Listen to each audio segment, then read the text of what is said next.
कार्यक्षम होई पारुनी bus stop, हटुनी traffic समस्या। एपटे ठिकादारी को नहीं चली टणा ओटरा, सेपटे प्रकल्प बाहाना देखाई गड़ुछि दिन। एठी नाहांती स्थायी अधिकारी एवं नाहांती अध्यक्ष, इनचार्ज रे रहिचंती अध्यक्ष और अधिकारी। एते अव्यवस्था भितरे पुणी समस्या सृष्टि करुछि राजनैतिक गोटी चालना। आमे कहूछु कवि सूर्यनगर सहर रे कार्यक्षम हेबाकु थिबा विवादीय नुआ बस स्टॉप घटना। आरंभरू जगह विवाद रे छंदी होई पड़िथिबा बस स्टॉप प्रकल्पर भाग्य एबे जाए खोली पारुनी। काम सरिबार 3 वर्ष बीती जाइतिले मध्य कार्यक्षम करबाकू काहेकि विलंब हेउछि ताहाको नै लोकंक मनरे अनेक प्रश्न।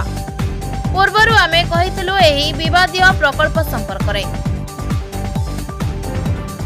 विवादीय जगह गत 27 डिसेम्बर 2020 रे प्रकल्प काम आरंभ होइतिला।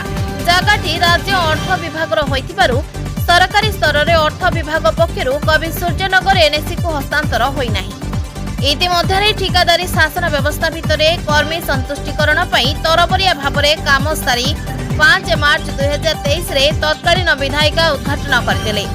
तापरे आउ कार्यक्षम हेला नाही, कारण खोजु खोजु जना पड़ला प्रकल्प निर्माण हेला हेले बस जीवाकू रास्ता नाही। एपटे मंदिर सेपटे ड्रेन, पुणी विवाद समाधान हेला, मंदिर स्थानांतर हेला। ड्रेन निर्माण पई एनएसी रे जंत्री नाहंती, एबे जंत्री अछंती हेले काम करबाकू अनुमति नाही। पूर्ण संख्या गरिष्ठता काउंसिल रे सांगठनिक स्थिति दुर्बल पई अधिकारींको मनमानी निर्वाचित प्रतिनिधिंकर अधिकार क्षुण्ण हेउछि।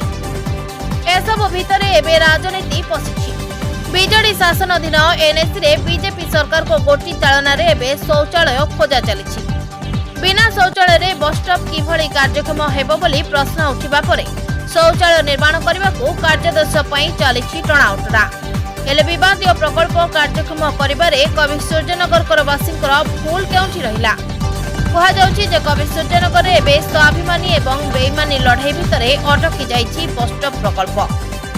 Bureau report, JMJ news.